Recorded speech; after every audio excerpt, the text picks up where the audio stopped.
Hello guys, हमारे YouTube channel पर आपका स्वागत है। अगर आपने अभी तक चैनल को सब्सक्राइब नहीं किया है तो प्लीज़ चैनल को सब्सक्राइब करें, लाइक करें, कमेंट करें और अपने दोस्तों के साथ शेयर करें। इधर योगराज अपने आदमियों के साथ मीटिंग के लिए मारवा हाउस पहुंच जाता है। मीटिंग मारवा हाउस के ऑफिस में रखी गई थी, जो कि टॉप फ्लोर पर बना हुआ था। योगराज अपने साथ professional computer hackers, best software engineer को सिक्योरिटी गार्ड्स के रूप में साथ लेकर आया था, ताकि काम को बिना किसी अड़चन के पूरा कर सके। जहां एक तरफ ऑफिस में मारवा और योगराज की मीटिंग चल रही थी, वहीं दूसरी तरफ योगराज के आदमी अलग अलग बने मारवा हाउस में इधर उधर घूम रहे थे। किसी को वॉशरूम जाना था तो किसी को हाथ में कट लगने की वजह से उसे फर्स्ट एड करनी थी। किसी का फोन ऊपर से नीचे गिर गया था तो किसी की मारवा हाउस को देखने की दिली ख्वाहिश थी। रोहित मारवा के इशारे पर चिराग मेहता योगराज से पूछता है, यह ऑफर मारवा ऑफ कंपनी के लिए ही क्यों? यह डील आप किसी और के साथ भी कर सकते थे। योगराज रोहित मारवा की तरफ देखते हुए जवाब देता है, आज हम किसी काम आएंगे, तभी तो कल किसी मदद की उम्मीद कर सकेंगे और रिश्तों में नफा नुकसान नहीं देखा जाता। वैसे भी मारवा साहब हमारी पुरानी जान पहचान है और पुरानी जान पहचान किसी रिश्तेदारी से कम नहीं होती, क्योंकि मारवा साहब सही कहा ना। रोहित मारवा बिना किसी एक्सप्रेशन के योगराज की तरफ देखता रहता है और कोई जवाब नहीं देता। चिराग मेहता जवाब देता है, आपकी डील हमारे लिए फायदेमंद है या नहीं, और आपके साथ हम यह डील कर सकेंगे या नहीं, यह सब देखकर हम आपको जवाब देंगे। योगराज कहता है, अब इसमें देखना क्या है, सब कुछ शीशे की तरह साफ है। हम आपको यह प्रोजेक्ट दिलवाएंगे और प्रॉफिट का 5% आप हमें दे दीजिए। मार्केट में 20-30% का रेट है, लेकिन हम इस नुकसान को सिर्फ इस खास रिश्ते के लिए उठाने को तैयार हैं। चिराग मेहता फिर से कहता है, मैंने कहा ना, हम इसे स्टडी करने के बाद आपको इन्फॉर्म करेंगे। योगराज जवाब देता है, ठीक है भाई, आप भी पक्के बिजनेसमैन हो, टाइम तो लगेगा ही, ले लीजिए जितना टाइम लेना है। अंत में आप यह डील साइन जरूर करेंगे, इससे अच्छा ऑफर कहीं नहीं मिलेगा। रोहित अपनी जगह से खड़ा होता है और कहता है, घर तक आए हैं तो खाना जरूर खा के जाइएगा। ऐसा कहकर वह योगराज के जाने से पहले ही बाहर की तरफ निकलने लगता है। योगराज अपनी जगह से खड़ा होकर कहता है, हमने तो सुना था कि मारवा हाउस की मेहमान नवाजी 7 स्टार होटल को भी फेल करती है, पर मारवा हाउस आने के बाद लगता है कि हमें तो किसी ने गलत ही कहा था।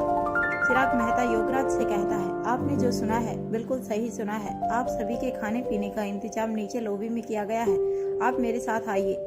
योगराज कहता है, हमारे घरों में खाने पीने की कोई कमी नहीं, जब मेजबान ही उठकर चले गए तो फिर मेहमान नवाजी कैसी?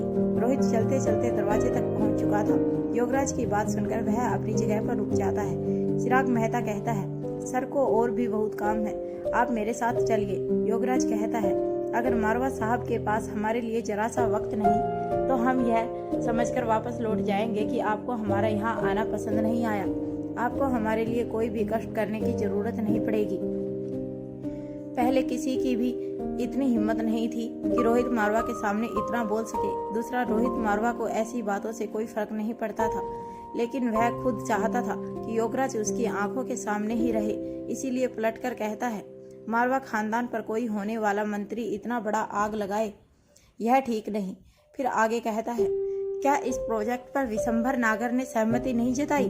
विशंभर नागर मार्केट में उभरता हुआ वही तीसरा नया कंपटीटर था जो योगराज की मदद से खड़ा हो रहा था, जिसके सभी धंधे गैर कानूनी और काले थे। योगराज ने बिल्कुल भी उम्मीद नहीं की थी कि रोहित की तरफ से उसे ऐसे किसी सवाल का सामना करना पड़ेगा, लेकिन वह भी खेला हुआ पक्का राजनीतिक खिलाड़ी था।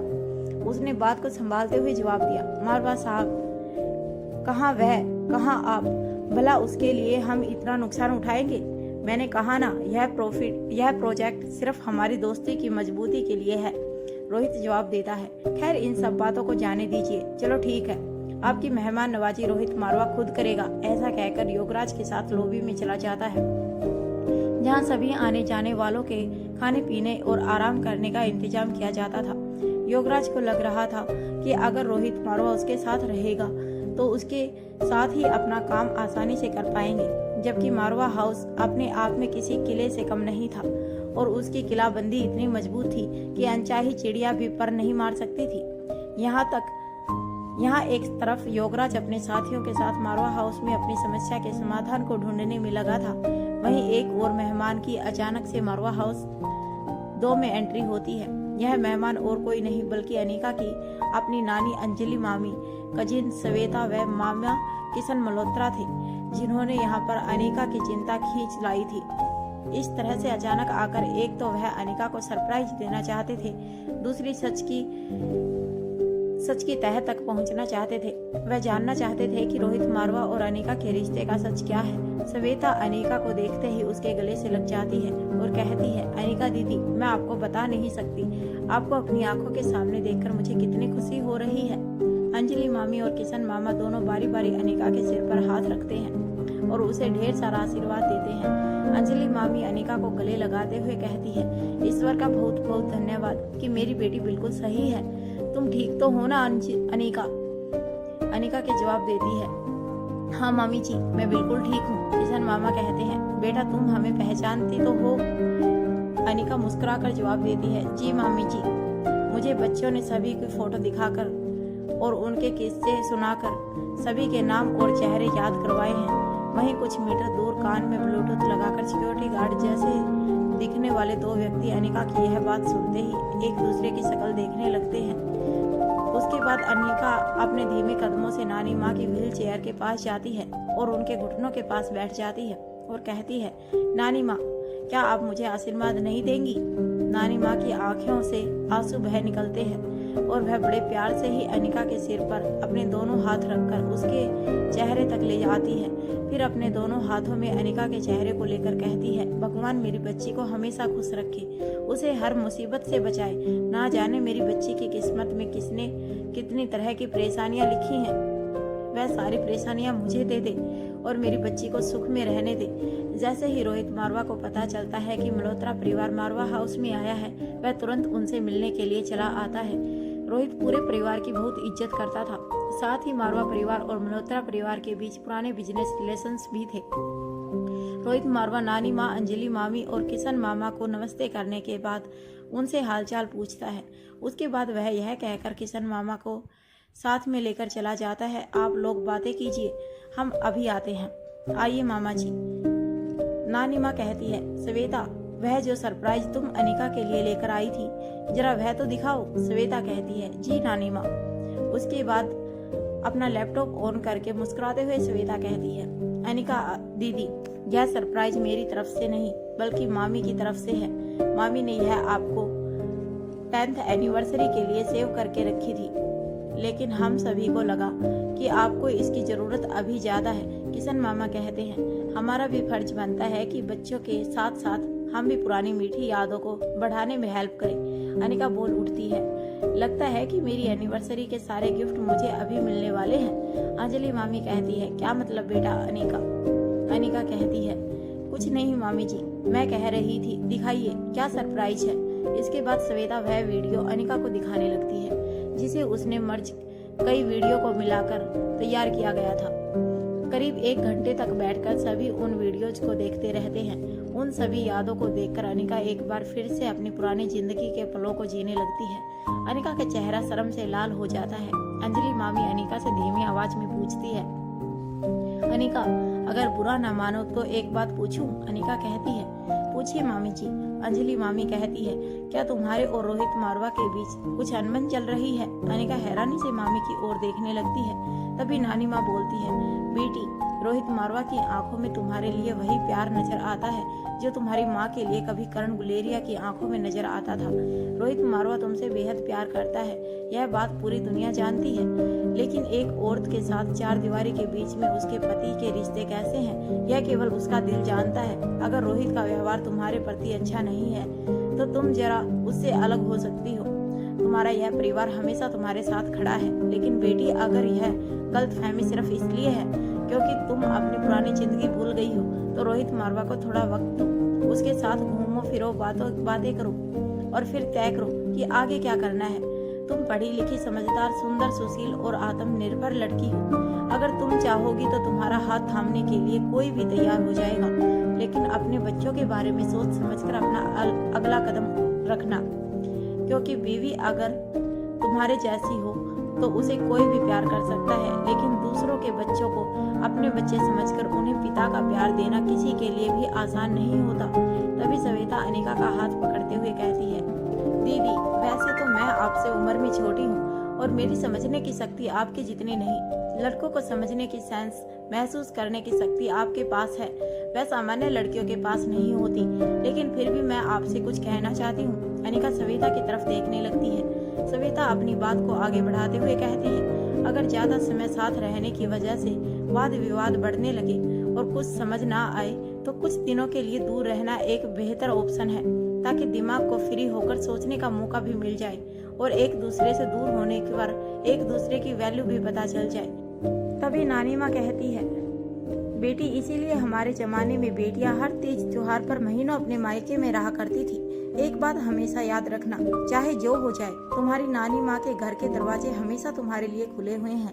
अगर तुम चाहो तो कुछ दिन हम सबके साथ आकर रहो, तुम्हारा मन भी बदल जाएगा और तुम्हें सोचने का वक्त भी मिल जाएगा। तभी अंजलि मामी कहती है, मम्मी जी बिल्कुल ठीक कह रही हैं, हमें भी तुम्हारे साथ रहने का मौका मिल जाएगा। फिर उदास चेहरे से अपनी बात को आगे बढ़ाते हुए कहती है, लेकिन अगर तुम्हें सिक्योरिटी इशू लगे और तुम अपने मामा मामी के घर आना ठीक ना समझो तो तुम कुछ दिन के लिए अपने पापा के पास गुलेरिया हाउस चली जाओ। इस वक्त वहाँ तुम्हारी बेस्ट फ्रेंड श्रेया को तुम्हारी जरूरत है और तुम्हें अपनी बेस्ट फ्रेंड की भी। तभी रोहित मारवा और किशन मामा वहाँ आ पहुँचते हैं। रोहित मारवा सभी को खाने के लिए इनवाइट करता है। सभी साथ में बैठकर हंसी मजाक करते हैं और खाना खाते हैं। उसके बाद दादी माँ सुहासिनी मारवा को मिलकर वापस मल्होत्रा हाउस के लिए निकल जाते हैं, जहाँ रास्ते भर मल्होत्रा परिवार अनिका के बारे में ही बातें कर रहा था। वहीं दूसरी ओर योगराज और उसके साथी भी इसी बारे में बातें कर रहे थे। बाबूराव कहता है, भैया जी अनिका गुलेरिया और उसके मामा के परिवार की बातें सुनने के बाद यही समझ में आया है कि अनिका की याददाश्त सच में चली गई है। इतना ही नहीं, रोहित और अनिका के रिश्ते भी कुछ ठीक नहीं है। वह लोग अनिका को रोकने की कोशिश कर रहे थे। योगराज लगभग चिंता करते हुए कहता है, यह सब तो ठीक है, यह बताओ कि अपने आदमियों का कुछ पता चला कि नहीं, क्योंकि अगर कुछ धन का हाथ नहीं लगा है तो अपनी गर्दन कटवाने के लिए तैयार रहना। योगराज के सभी आदमी एकदम खामोश हो जाते हैं और तिरछे निगाहों से बाबूराव की ओर देखते हैं। बाबूराव सबकी हालत समझते हुए बात को संभालते हुए कहता है, भैया जी हमारे आदमियों ने पूरी कोशिश की। हमारे आदमी अपनी डिवाइस की मदद से 200 मीटर के घेरे में उन्हें आसानी से ट्रेस कर सकते थे, लेकिन वहाँ उन दोनों में से कोई भी मौजूद नहीं था। हमारे आदमियों ने अच्छी तरह चेक किया है, वहाँ से कोई भी सुराग हाथ नहीं लगा। योगराज कहता है, तुम्हारे हाथ कोई सुराग नहीं लगा, लेकिन रोहित मारवा के हाथ कोई सुराग लग जाए, ऐसा कोई निशान पीछे छोड़कर तो नहीं आए। तभी योगराज का एक दूसरा आदमी बोलता है, जो सिक्योरिटी गार्ड बनकर साथ में गया था, नहीं भैया जी, हम अपने साथ जो सब कुछ लेकर गए थे उसे वापस ले आए हैं। हमने कुछ भी वहाँ नहीं छोड़ा है और हमारी चीजों को पहचानना उनके कैमरों के बस की बात नहीं है। तभी योगराज बाबूराव की तरफ देखकर कहता है, ठीक है, अम्मा साहिब को खबर कर दो। उधर मारवा हाउस में अनिका सीक्रेट अंडरग्राउंड में जाती है और देखती है कि भूमि, कोटिल और प्रीति तीनों के चेहरे लटके हुए थे और उनके चेहरों पर कंफ्यूजन नजर आ रही थी। अनिका पूछती है, क्या कोई चिंता वाली बात है? भूमिका कहती है, नहीं। अनिका फिर पूछती है, तब तुम तीनों इस तरह चेहरे लटका कर क्यों बैठे हो? भूमिका जवाब देती है, अगर तुम्हारा यह कोटिल आज बीच में नहीं आता तो मैं उन सभी को अच्छा सबक सिखा देती। किसी को पता भी नहीं चलता कि वह यहाँ आए भी थे या नहीं। दरअसल इसी बात को लेकर भूमिका और कोटिल के बीच में काफी देर से बहस चल रही थी और अंत में प्रीति के बीच बचाव करने के बाद सभी लोग चुपचाप बैठे हुए थे। बात को संभालते हुए प्रीति जवाब देती है, दरअसल इन लोगों को दुश्मनों के जानवरों से कुछ ज्यादा ही प्यार है। अनिका कंफ्यूजन से प्रीति की तरफ देखती है। तभी कोटिल कहता है, मैं समझाता हूँ, यहाँ देखो स्क्रीन पर। वीडियो की तरफ इशारा करते हुए कहता है, यह रेंगता हुआ सांप। दूसरी फोटेज को बड़ा करते हुए कहता है, यह उड़ता हुआ काला हरा। यह दोनों ही चलते फिरते माइक्रो कैमरा है। फिर कुछ और फोटोज को दिखाते हुए कहता है, यह दिखने वाली बटरफ्लाई जो कि माइक्रोफोन है। इनकी रेंज करीब 200 से 300 मीटर तक रही होगी। It is a high technology. Anika कहती है, होगी मतलब? कोटिल कहता है, जाते जाते वह अपनी सभी चीजों को साथ ले गए हैं। सबूत के तौर पर हमारे लिए कुछ भी छोड़कर नहीं गए हैं, जिससे कि हम उनकी सही रेंज का पता लगा सके। भूमिका कहती है, क्रिमिनल चाहे कितना भी काबिल क्यों ना हो, कोई ना कोई चूक करता ही है। उन्हें यह ख्याल ही नहीं आया कि उनके स्वागत में हम यहाँ पलके बिछाए बैठे होंगे। बेशक वह यहाँ कुछ छोड़कर नहीं गए, लेकिन यहाँ लाए क्या क्या थे, हमारी आंखों से कुछ भी छुपा नहीं। तभी कोटिल कहता है, उन्होंने अपने माइक्रोफोन के जरिए जो कुछ भी सुना वह सब हमारे पास रिकॉर्ड है। उनके माइक्रोफोन और कैमरा को हमने हैक किया और उनके पास यहाँ से जो भी फुटेज और रिकॉर्डिंग गई है उसका सारा रिकॉर्ड हमारे पास है। Nothing to worry. तभी भूमिका कहती है, लेकिन हमने उनकी गाड़ियों में माइक्रोफोन छिपा दिए हैं और उनकी सारी बातचीत की रिकॉर्डिंग्स भी हमारे पास है। अपनी बात को आगे बढ़ाते हुए भूमिका अनिका से पूछती है, पर तुम मुझे एक बात बताओ, तुम्हारे और रोहित के बीच कुछ प्रॉब्लम चल रही है। दुश्मनों को इस बात की खबर है और मुझे घर में होकर कुछ भी नहीं पता। अगर उस रोहित ने तुम्हें परेशान किया है तो मैं उसे छोड़ूंगी नहीं। वह मेरी दोस्त के साथ ऐसा कैसे कर सकता है? भूमिका की बात सुनकर अनिका अपने सिर पर हाथ रख लेती है। अनिका अच्छी तरह से जानती थी कि भूमिका ने अगर कुछ सोच लिया तो उसे रोक पाना नामुमकिन था, क्योंकि वह अपने आगे किसी की भी नहीं सुनने वाली थी। अब रोहित मारवा की क्लास लगना तय था। जिस रोहित मारवा के पास फटकने से भी घर के लोग परहेज करते थे, भूमिका उसे भी कुछ भी कहने से पहले एक बार भी नहीं सोचती थी। तभी प्रीति भूमिका मारवा का रास्ता रोक लेती है और कहती है, भूमिका अभी काफी रात हो गई है, क्या आप यह सब कल सुबह के लिए नहीं छोड़ सकती? प्लीज, जब आपके भाई भाभी को साथ में वक्त मिलेगा तभी तो उनके बीच की उलझनें दूर होंगी। भूमिका कुछ देर अपनी जगह पर खड़े रहकर कुछ सोचती है, फिर कहती है, ठीक है। तभी प्रीति के फोन पर रिंग सुनाई देती है। यह कॉल ओमकार की थी। प्रीति अनिका से कहती है, मुझे लगता है कि अब हम सभी को यहाँ से चलना चाहिए। अनिका गुलेरिया गर्दन हिला देती है। दोपहर के वक्त अनिका स्टडी कर रही थी। तभी एक 4x4 इंच का पार्सल बॉक्स अनिका के पास आता है। उस बॉक्स पर लिखा हुआ था, left hand thumb fingerprint. Anika Guleria के फिंगरप्रिंट से इस बॉक्स को अनलॉक करती है। बॉक्स के अंदर एक फोल्ड किया हुआ पेपर था। अनिका उस लेटर को पढ़ती है और उसके बाद उसे जलाकर पूरी तरह खत्म कर देती है। शाम के करीब 5 बजे अनिका गुलेरिया मारवा हाउस से अपनी कार लेकर निकल जाती है और लेटर में दिए गए एक मॉल के एड्रेस पर एक शॉप में अंदर आती है। यह कपड़ों का एक स्टोर रूम था। वह चारों तरफ घूम कर लेटर भेजने वालों को खोजने की कोशिश कर रही थी। तभी ब्लैक मास्क पहने हुए एक पुरुष के वेश में स्त्री की आवाज सुनाई देती है, मुझे आंखों से नहीं दिल से ढूंढने की कोशिश करोगी तो आसानी से सफल हो पाओगी। यह आवाज स्वाति मल्होत्रा की थी। अनिका तुरंत स्वाति मल्होत्रा को पहचान लेती है। स्वाति मल्होत्रा अनिका गुलेरिया को एक बहुत पुरानी सी दिखने वाली किताब देती है और धीमी आवाज में पूछती है, बताओ वह कौन है जो पावर ड्रग की फैक्ट्री का राज जानता है? अनिका गुलेरिया कहती है, आप लौटकर पापा के पास क्यों नहीं आई?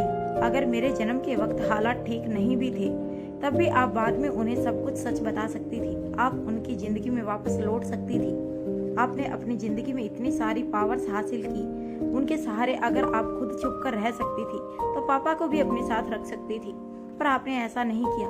क्यों? अनिका गिड़गिड़ाते हुए कहती है, आप यह जानती थी कि आपकी एक बेटी है। वह जिस इंसान से प्यार करती है उसका प्यार आपके लिए सच्चा है, लेकिन पापा पूरी जिंदगी गलतफहमी के साए में जिए। क्या आप जानती हैं यह एहसास कितना तकलीफ देह है कि जिस इंसान से आप सच्चा प्यार करते हैं वह इंसान धोखेबाज है। महसूस करके देखो कि उन्होंने कितनी तकलीफ झेली, सबके साथ होते हुए भी अकेले जिए।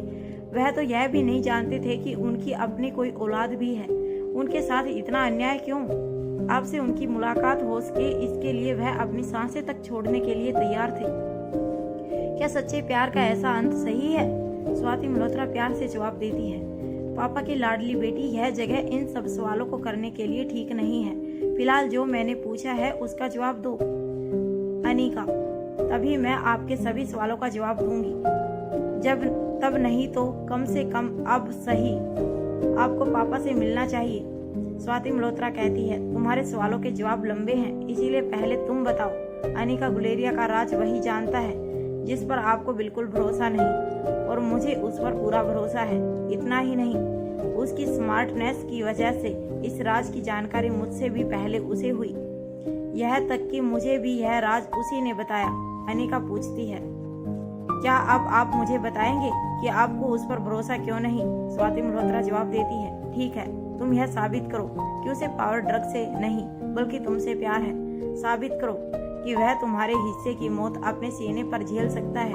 उसका प्यार तुम्हारे लिए सच्चा है। अगर तुम ऐसा कर पाई तो मैं तुम्हारे किसी भी सवाल का जवाब दूंगी। अनिका गुलेरिया सवाल का जवाब चाहिए और आपको वह जवाब देने ही होंगे। स्वाति मल्होत्रा कुछ क्षणों के लिए चुप रह जाती है, फिर कुछ सोचकर कहती है, अच्छी बात है। अगर तुम यह साबित कर देती हो कि उसका प्यार तुम्हारे लिए सच्चा है और तुम दमयंती देवी के साम्राज्य को खत्म करने में कामयाब हो जाती हो, तो मैं यह मान लूंगी कि मेरी बेटी इस लायक हो चुकी है कि वह हर चीज सच जान सके। वह हर राज को संभालने लायक हो चुकी है। तब मैं तुम्हारे हर सवाल का जवाब दूंगी और साथ ही तुम्हारी कोई एक ख्वाहिश भी पूरी करूंगी। अनिका मुस्कुराकर जवाब देती है, वैसे उसने मेरी किसी ख्वाहिश को अधूरा नहीं छोड़ा, लेकिन फिर भी मुझे यह मंजूर है। तभी कुछ याद करके अनिका कहती है, हाँ मुझे आपसे एक चीज चाहिए। स्वाति कहती है, कहो। इससे पहले कि अनिका कुछ पूछ पाती, अचानक ही कुछ हलचल महसूस होती है।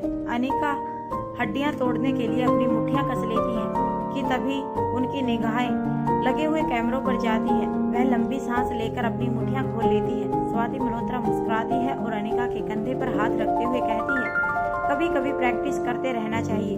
कैमरे की तरफ आंखों से इशारा करते हुए आगे कहती है, तुम इसकी चिंता मत करो, मैं सब संभाल लूंगी। तुम जाकर उन्हें सबक सिखाओ और सेफली सुरक्षित यहाँ से बाहर निकल जाओ। स्वाति मल्होत्रा ने पहले से ही उस जगह के सभी कैमरा हैक किए हुए थे।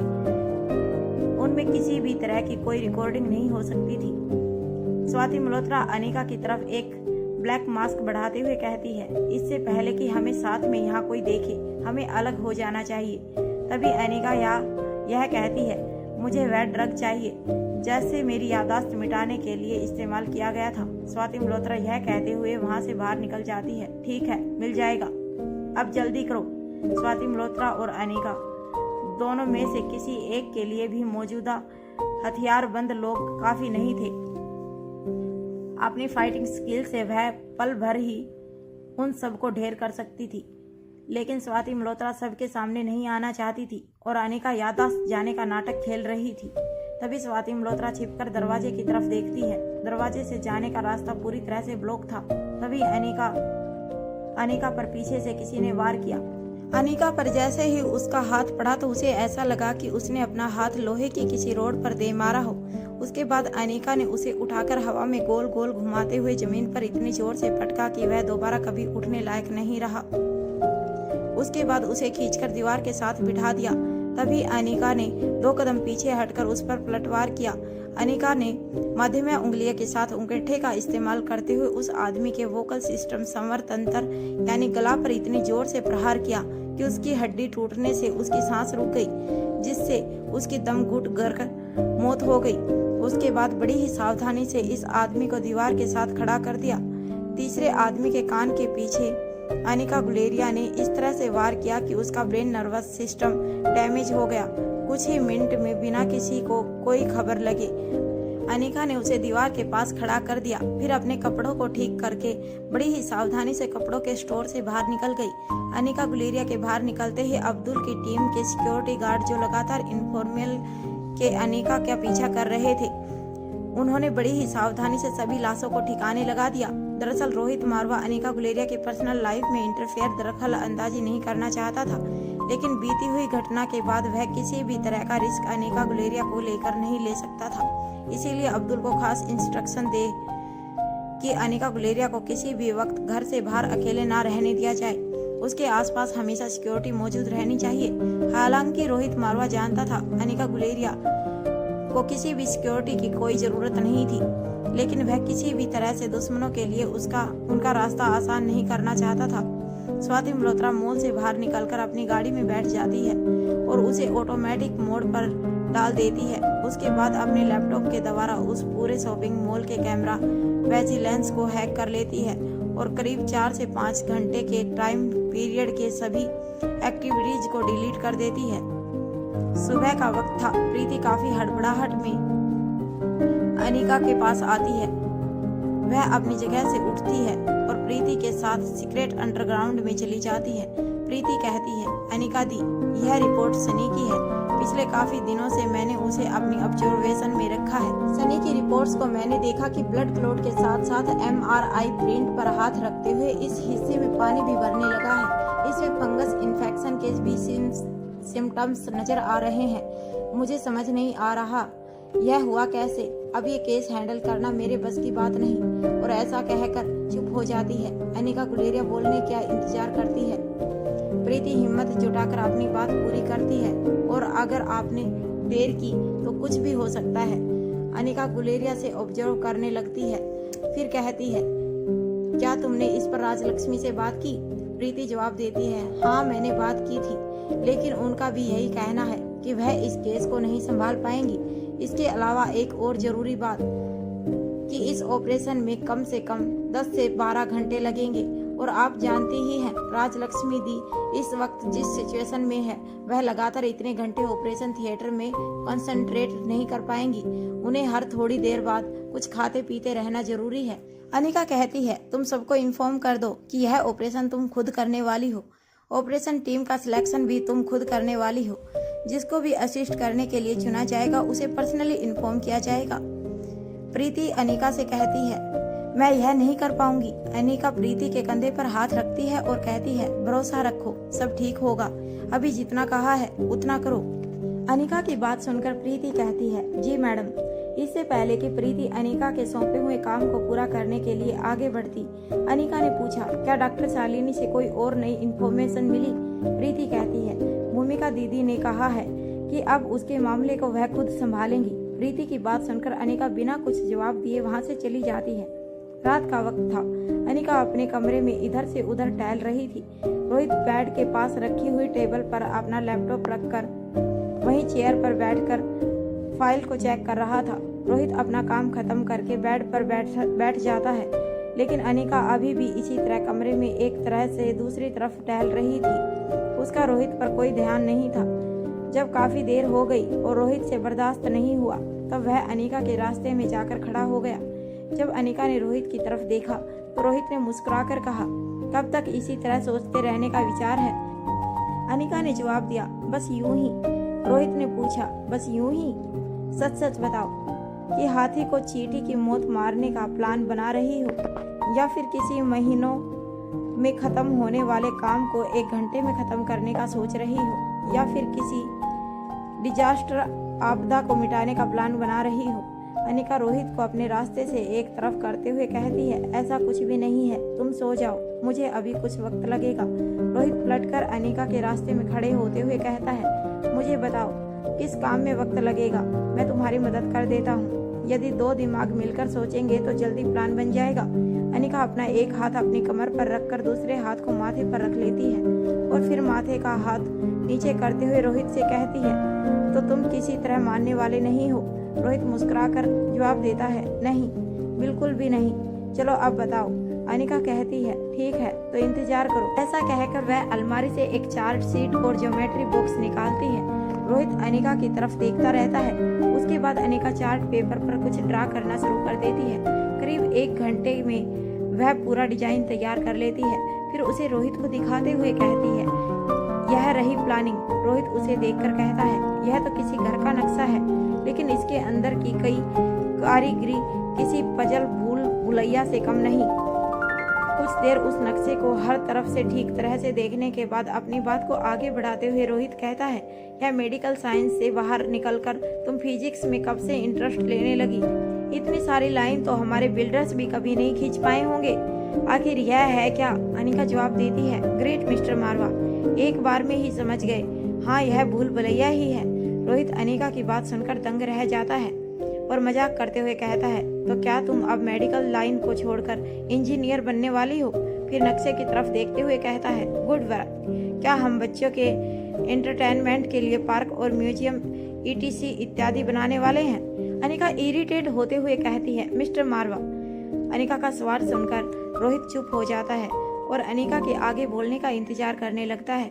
अनिका कहती है, मुझे इंजीनियर नहीं, डॉक्टर ही बनना है।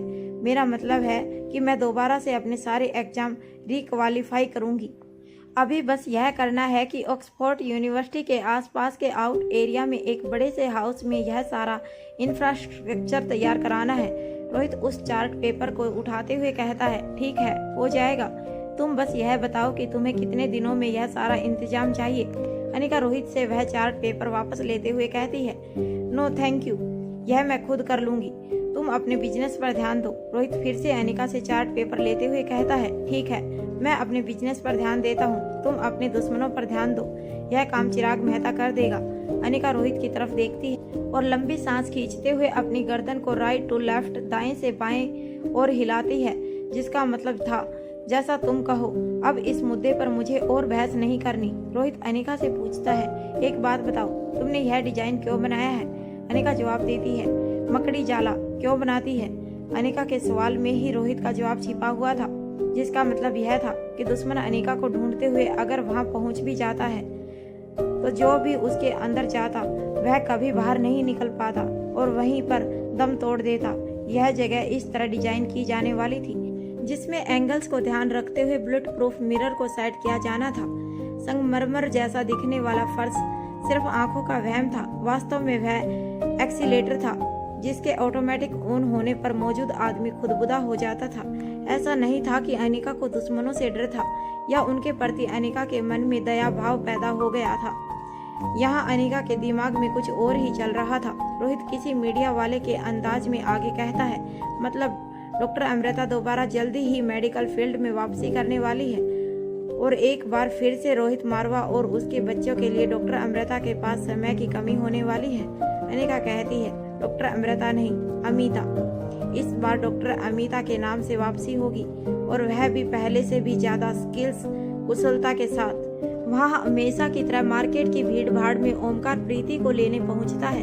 हमेशा की ही तरह प्रीति भी अपना हुलिया बदल चुकी थी और फिर दोनों खाना खाने प्रीति के फेवरेट रेस्टोरेंट चले जाते हैं। जब दोनों रेस्टोरेंट से बाहर निकलकर गाड़ी के पास पहुंचते हैं तो ओमकार कहता है, वो सीट। प्रीति बड़े ही शांत अंदाज में पूछती है, क्या हुआ? ओमकार कहता है, देखकर लगता है कि गाड़ी के टायर में पंचर हो गया है। ऐसा कहकर गाड़ी के बोनट पर अपना हाथ मारता है, फिर आगे कहता है, इसे भी अभी होना था, तुम थोड़ी देर वेट करो, मैं इसका कुछ इंतजाम करता हूँ। प्रीति कहती है, मुझे लगता है कि फिलहाल हमें ऑटो या कैब ले लेनी चाहिए, काफी रात हो चुकी है। ओमकार अपनी घड़ी में टाइम देखता है और फिर कहता है, हाँ ठीक है, मैं ड्राइवर को फोन कर देता हूँ, वह इसे ठीक करवा कर घर ले जाएगा। चलो पहले मैं तुम्हें ड्रॉप कर देता हूँ। ऐसा कहकर वह दोनों सड़क की तरफ आ जाते हैं। तभी उन्हें एक ऑटो मिल जाता है। प्रीति के कहने पर दोनों उसी में बैठ जाते हैं। प्रीति रेस्टोरेंट से बाहर निकलने से ही महसूस कर रही थी कि कुछ लोग लगातार उनका पीछा कर रहे हैं। उसने ऑटो के साइड मिरर से देखा तो वह लोग अभी भी गाड़ी से उनका पीछा कर रहे थे। प्रीति ने ऑटो वाले से शॉर्टकट लेने के लिए कहा। तभी ओमकार ने कहा, रात काफी ज्यादा हो गई है, मुझे नहीं लगता कि हमें हाईवे को छोड़ना चाहिए। ओमकार की बात सुनकर प्रीति चुप हो जाती है और अपनी आंख नीचे करके हाँ में अपनी गर्दन हिला देती है। प्रीति का ध्यान अभी भी साइड मिरर पर ही था। तभी अचानक से उनका पीछा कर रहे लोग अपनी गाड़ी को ऑटो के आगे लगा देते हैं। प्रीति ऑटो वाले से कहती है, भैया प्लीज आप ऑटो को पीछे लेकर साइड से निकल लीजिए।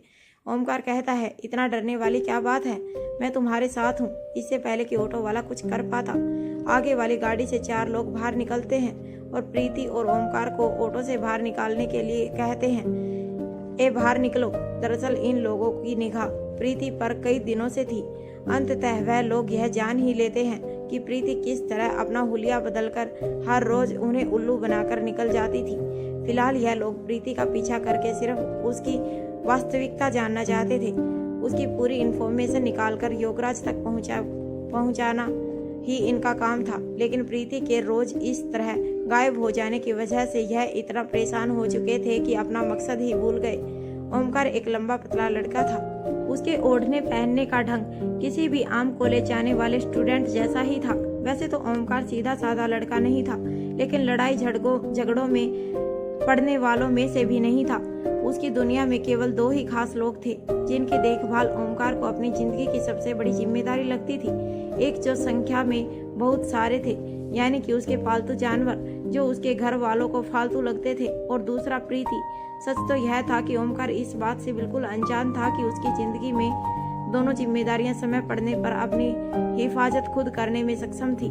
जैसे ही प्रीति और ओमकार ऑटो में से बाहर निकलते हैं, तभी एक आदमी ओमकार की तरफ हाथ उठाते हुए आगे बढ़ता है। तभी प्रीति ओमकार का अपनी तरफ खींचते हुए बड़े ही प्यार से कहती है, भैया जी यह आप क्या कर रहे हैं? हम लोगों ने क्या किया है? प्रीति ने ओमकार को इस तरह से अपनी तरफ खींचा था कि वह आदमी सीधा जाकर जमीन पर गिरता है। जैसे ही दूसरा आदमी उनकी तरफ बढ़ता है, प्रीति झट से ओमकार के गले लग जाती है और उसके हाथ के बगल के नीचे से अपना हाथ सामने की तरफ करते हुए कहती है, आप लोग हमें जाने दीजिए, मुझे बहुत डर लग रहा है। प्रीति ने अपनी हथेली इस तरह से आगे की थी कि वह जाकर सीधा आदमी की नाक पर लगी। यह दिखने वाले दुबले पतले हाथ एक मार्शल आर्ट फाइटर के थे। नाक पर हाथ लगते ही आदमी की नाक से खून बह निकला और उसके आसपास की सारी दुनिया गोल गोल घूमने लगी। बाकी दोनों आदमियों को यह समझ ही नहीं आता कि अचानक से हुआ क्या। जैसे ही वह दोनों आदमी जमीन पर गिरे हुए अपने साथियों को उठाने लगे, उतने ही देर में प्रीति ओमकार को लेकर वहां से गायब हो जाती है। चारों आदमी आश्चर्यचकित रह जाते हैं कि इतनी सी देर में वह दोनों कहाँ गायब हो गए। वह चारों उन्हें हर तरफ ढूंढते हैं, लेकिन वह दोनों उन्हें कहीं भी नजर नहीं आते। उनमें से एक आदमी कहता है, वह लड़की फिर हमारी आंखों में धूल झोंक कर निकल गई। दरअसल प्रीति जब रेस्टोरेंट से बाहर निकली और उसने इस बात को भांप लिया था कि कोई उन पर लगातार निगाह बनाए हुए है, तभी उसने अनिका को मैसेज और अपनी लाइव लोकेशन भेज दी थी। मैसेज मिलते ही अनिका ने तुरंत अब्दुल को लाइव लोकेशन के अनुसार ओमकार और प्रीति का पीछा करके उन्हें सिक्योरिटी देने के लिए कह दिया था। जिस वक्त उनका पीछा करने वाले दो आदमियों को प्रीति ने जमीन पर गिरा दिया था और उनके दूसरे साथी उन्हें उठाने में मदद कर रहे थे, ठीक उसी समय वहां पर अब्दुल के भेजे हुए सिक्योरिटी गार्ड ने कार को रोककर उसका दरवाजा खोला और प्रीति ओमकार को लेकर अंदर बैठने का इशारा किया। तभी प्रीति बिना किसी एक पल की देरी किए ओमकार को लेकर गाड़ी में बैठ जाती है। वैसे प्रीति ऐसी छोटी मोटी समस्या से खुद ही निपटने के लिए सक्षम थी, लेकिन अनिका का उसकी पूरी टीम को सख्त आदेश था कि कहीं भी मुसीबत का अंदेशा होते ही तुरंत अनिका को सूचित करे। प्रीति बड़ी ही मासूमियत से ओमकार से पूछती है, क्या तुम्हारा किसी से कोई झगड़ा हुआ था? यह कौन लोग थे जिन्होंने हमारा इस तरह रास्ता रोका? प्रीति की बात सुनकर ओमकार दंग रह गया और उतनी ही हैरानी से जवाब देता है, मेरा किसी से झगड़ा क्यों होगा?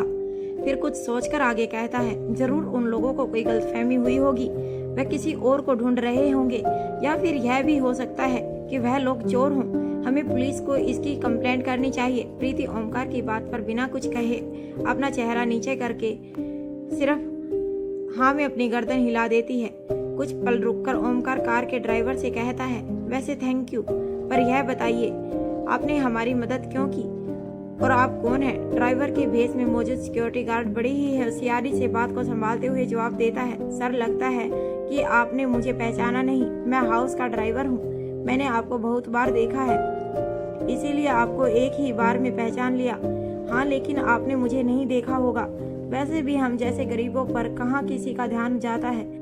ओमकार को इस तरह का जवाब सुनकर खुद पर ही शर्मिंदगी होने लगी। ओमकार ने बात बदलने के लिए कहा, इस वक्त हमारी मदद करने के लिए थैंक यू सो मच। पता नहीं वह लोग कौन थे और किस इरादे से हमारा रास्ता रोका था। तुम बिल्कुल सही समय पर पहुंच गए, वरना ना जाने क्या होता। ड्राइवर जवाब देता है, सर जमाना बहुत खराब है, अगर आप बुरा ना माने तो एक बात कहूँ? ओमकार ने कहा, हाँ कहो ड्राइवर। ड्राइवर कहता है, ऐसी छोटी मोटी घटनाओं के लिए पुलिस कंप्लेंट करने से सिर्फ अपनी ही सिरदर्दी बढ़ती है। हमारे जैसे गरीबों की ऐसी कंप्लेंट लिखी भी नहीं जाती, लेकिन आप जाएंगे तो कंप्लेंट लिखी जरूर जाएगी, पर फिर उन आदमियों को पहचानने के लिए बार बार आपको बुला कर परेशान करेंगे। आपके साथ साथ मैडम जी को भी बार बार जाना पड़ेगा, बिना वजह सिर्फ चक्कर ही बढ़ेंगे। और ऐसा भी नहीं है कि उन बदमाशों ने आपसे कोई कीमती सामान ले लिया हो जिसे वापस लेना जरूरी हो। आप भी सुरक्षित हैं और मैडम जी भी, किसी तरह का और भी कोई नुकसान नहीं हुआ। बाकी जैसा आपको अच्छा लगे वैसा कीजिए। मेरी उम्र हो गई है, इसीलिए जैसा मन में ख्याल आया वैसा आपको कह दिया। अगर मेरी बात ठीक ना लगी हो तो माफ कर दीजिएगा। ड्राइवर की ऐसी बातें सुनकर ओमकार को लगा कि वह सही कह रहा है। पुलिस कंप्लेंट के चक्कर में पड़ने से अच्छा कि थोड़ी और सावधानी बरती जाए। ड्राइवर पहले प्रीति को और उसके बाद ओमकार को घर पहुंचाकर वापस मारवा हाउस चला जाता है। अगली सुबह अनिका मयूर गुलेरिया को कॉल करती है। अनिका पूछती है, अब तुम्हारी तबीयत कैसी है? मयूर जवाब देता है, अब मेरी तबीयत ऐसी है कि राज मेरी नहीं बल्कि मैं राज की देखभाल कर सकूं। फिर मजाक में अंदाज में कहता है, मतलब बिल्कुल फिट हूँ। वैसे भी तुम दोनों के होते हुए मैं ज्यादा दिन बिस्तर पर आराम कैसे कर सकता हूँ? 15 दिन की बीमारी को 5 ही दिन में ठीक कर देती हूँ। अनिका मयूर की बात सुनकर मन ही मन मुस्कुराती है और कहती है, अच्छी बात है, तो फिर वापस काम पर लग जाओ। अनिका की बात सुनकर मयूर को कुछ अनहोनी का अंदेशा होता है और वह पूछता है, क्या सब ठीक है? अनिका जवाब देती है, अभी तक सब ठीक है और आगे भी सब ठीक ही रहेगा और सब कुछ ठीक रखने के लिए तुम ज्यादा दिन तक बिस्तर पर लेटे नहीं रह सकते। मयूर कहता है, बताओ बहन, क्या आदेश है? अनिका जवाब देती है, कल प्रीति और ओमकार पर अटैक हुआ था। मयूर यह सुनते ही चौंक जाता है और एक साथ कई सारे सवाल पूछ उठता है, क्या, कब, वह दोनों ठीक तो हैं? किसकी इतनी हिम्मत कि गुलेरिया या खानदान पर हाथ डाले? अनिका कहती है, घबराने की कोई बात नहीं है, वह दोनों बिल्कुल ठीक हैं। उन्हें यह लगा कि कोई चोरों का गैंग उनका पीछा कर रहा था, लेकिन अब ध्यान देने की बात यह है कि घर के ऐसे सभी लोग जिन्हें अभी तक कभी भी सिक्योरिटी की जरूरत नहीं पड़ी, उन्हें भी सिक्योरिटी प्रोवाइड की जाए और वह भी बिल्कुल मयूर गुलेरिया के अंदाज में। किसी की भी प्राइवेसी में कोई नजरअंदाजगी ना हो, व्यक्तिगत जिंदगी में कोई खलल ना पड़े, घर वालों को यह पता भी ना चले कि उन पर तुम्हारे आदमी हर वक्त निगाह बनाए हुए हैं। पूरे गुलेरिया हाउस की सिक्योरिटी का जिम्मा मयूर ने हमेशा से ही अपने ऊपर लिया हुआ था। अब जब अनिका ने मयूर को आदेश दिया था तो उसकी नजरअंदाजगी संभव ही नहीं थी, क्योंकि अनिका मयूर की बहन होने से पहले उसकी आइडल भी थी और यही वजह थी कि मयूर अपनी टीम के साथ किडनैपर्स के पीछे छुपे अनिका के दुश्मन को ढूंढने के लिए मौत के मुंह तक पहुंच गया था। वहाँ योगराज अपने आदमियों पर भड़क रहा था। जो भी उस अनिका के पास पीछे जाता है वह वापस लौटकर ही नहीं आता। हम और कितने आदमियों के लापता होने की खबर अम्मा साहब से छुपाएं? आज नहीं तो कल उन्हें सब पता चल ही जाएगा। तुम लोग अपने साथ साथ मेरी भी कब्र खुदवाओगे। अगर उन्हें जिंदा नहीं ढूंढ सकते तो कम से कम उनकी लाशें ढूंढो, धरती खोदो या आसमान को चीरो, किसी भी तरीके से उन्हें ढूंढो। तभी बाबूराव कहता है, भैया जी, अंतिम बार जब हमारी अपने आदमियों से बात हुई थी तो वह ग्रेट इंडिया मॉल के पास थे। उसके बाद से लेकर उनकी कोई खबर नहीं, लेकिन वह मॉल पहुंचे या नहीं इस बात की खबर किसी को नहीं। यहाँ तक कि मॉल के आसपास की किसी वीडियो फोटोज में भी उन लोगों के वहाँ होने का कोई सबूत नहीं। बाबूराव की बात सुनकर योगराज गुस्से से अपना हाथ पास रख के टेबल पर दे मारता है। यहाँ मयूर से बात करने के बाद अनिका सीक्रेट अंडरग्राउंड की तरफ चली जाती है। भूमिका और कोटिल वहाँ पहले से ही मौजूद थे। अनिका ने भूमिका से पूछा, क्या शालिनी ने कुछ बताया? भूमिका ने जवाब दिया, अगर इससे ज्यादा उसे टॉर्चर किया तो वह बिना कुछ बताए ही मर जाएगी। वह मरने के लिए तैयार है लेकिन मुंह खोलने के लिए तैयार नहीं है। अनिका के चेहरे पर गुस्सा साफ नजर आ रहा था। भूमिका अच्छी तरह से जानती थी कि अगर अनिका शालिनी से राज उगलवाने के लिए जाएगी तो शालिनी का मुंह हर हाल में खुलकर रहेगा। अनिका के दिए हुए दर्द से ना तो उसकी मौत होगी और ना ही उससे दर्द बर्दाश्त होगा। अनिका शालिनी के कमरे की तरफ बढ़ जाती है। भूमिका के मुंह से सहसा ही निकल जाता है, लगता है कि आज शालिनी का इस धरती पर आखिरी दिन है। शालिनी एक कुर्सी पर बैठी हुई थी। उसके हाथ और पैर उसी कुर्सी पे में पहले से लगी हुई लोहे की चैन से बंधे हुए थे। अनिका को देखते ही शालिनी मुस्कुराने लगती है और कहती है, तुम्हें क्या लगता है तुम मुझसे कुछ भी जान पाओगी? फिर हंसते हुए कहती है, नहीं, कभी नहीं, तुम कुछ नहीं जान पाओगी।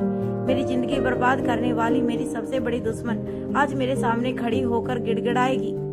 फिर जोर जोर से हंसने लगती है और कहती है, लेकिन मैं तुम्हें कुछ नहीं बताऊंगी। इस वक्त अनिका कोई भी फालतू की बात सुनने के मूड में नहीं थी। बिना कुछ कहे वह शालिनी के पास जाती है और प्यार से उसकी गर्दन पर हाथ रखती है, अपनी हथेली को आगे से पीछे की तरफ ले जाते हुए खुद भी सामने से पीछे की तरफ चली जाती है और उसके बाद शालिनी की गर्दन के कुछ पॉइंट्स को इतने जोर से दबाती है कि शालिनी 3rd डिग्री टॉर्चर से भी ज्यादा दर्द महसूस करती है। वह खूब जोर से चीखना चाहती थी लेकिन उसके मुंह से चीखने तक के लिए आवाज नहीं निकल पाती। दर्द की वजह से उसका चेहरा लाल हो जाता है और उसकी आंखें देखकर ऐसा लगता है जैसे किसी भी वक्त उनसे खून की बूंदें टपकने लगेंगी। वह कहना चाहती थी कि बस करो, मुझसे यह दर्द बर्दाश्त नहीं हो रहा, लेकिन उसका गला उसका साथ नहीं दे रहा था।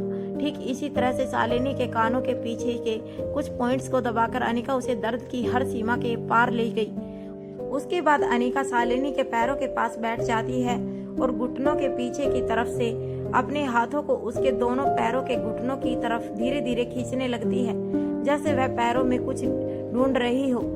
उसके बाद अनिका उसके पैरों की नसों को बड़ी ही आराम से खींचती है कि शालिनी को लगता है जैसे उसके पैर टेढ़े हो गए हैं। वह दर्द से चीख उठती है। इसी तरह करीब 10 मिनट तक लगभग तरह तरह से चीखने, छटपटाने, रोने की आवाजें साउंड प्रूफ कमरे में गूंजते ही रहती हैं। उसके बाद अनिका कमरे से बाहर निकल आती है और भूमिका से कहती है अब उससे जो भी पूछोगी वह ठीक ठीक बता देगी। तभी अनिका की निगाह भूमिका के पीछे खड़ी प्रीति पर जाती है। प्रीति भी अब तक यहाँ पहुँच चुकी थी। प्रीति को अपनी आंखों के सामने देखकर अनिका का गुस्सा जैसे बिल्कुल शांत हो जाता है। अनिका प्रीति से पूछती है तुम ठीक तो हो ना प्रीति? प्रीति जवाब देती है हाँ मैं बिल्कुल ठीक हूँ। अनिका कहती है तुम अपना सामान लेकर आज ही मारवा हाउस के गेस्ट हाउस में शिफ्ट हो जाओ। प्रीति कहती है मारवा हाउस में कैसे? यूं अपनी बात को अधूरा छोड़कर ही प्रीति चुप हो जाती है। प्रीति के चेहरे की उड़ी हुई हवाएं देखकर भूमिका हंसने लगती है और अनिका की तरफ देखकर मजाक करते हुए कहती है हाँ हाँ बिल्कुल सही बात है, यह यहाँ कैसे शिफ्ट हो सकती है, जरा सोचो तो। फिर यह ओमकार को कैसे मिलेगी? यह ओमकार को भी यही शिफ्ट कर ले। भूमिका की बात सुनकर प्रीति का चेहरा शर्म से लाल हो जाता है और वह कहती है भूमिका दीदी आप भी ऐसा कुछ नहीं है। भूमिका प्रीति को छेड़ते हुए कहती है तो फिर बताओ कैसा है? अनिका कहती है प्रीति अगर तुम यहाँ रहोगी तो तुम्हारे साथ साथ ओमकार भी सेफ रहेगा। ऐसी छोटी मोटी प्रॉब्लम को डील करना तुम्हारे लिए बड़ी बात नहीं है, लेकिन अगर तुम चाहती हो कि ओमकार को इस बारे में कुछ पता ना चले तो तुम्हें अब इस बारे में सोचना होगा। भूमिका फिर से प्रीति को छेड़ते हुए अनिका से कहती है मुझे लगता है कि इन दोनों की शादी करवा देनी चाहिए। क्यों प्रीति, सही कहा ना?